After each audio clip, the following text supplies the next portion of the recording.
வதக்கி தவாவில் கொஞ்சம் எண்ணெய் ஊற்றிருக்கேன்.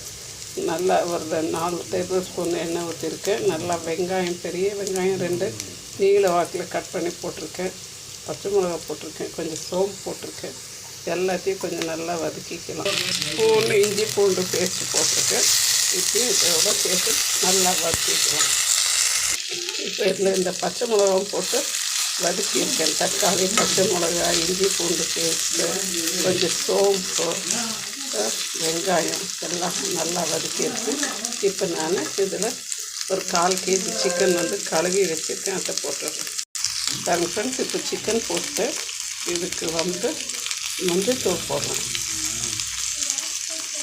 ஒரு 1/2 ஸ்பூன் அளவுக்கு மஞ்சள்தூள் போட்டுக்கிறேன். இதுக்கு தேவையான அளவுக்கு உப்பு, கல் உப்பு போட்டுக்கிறேன்.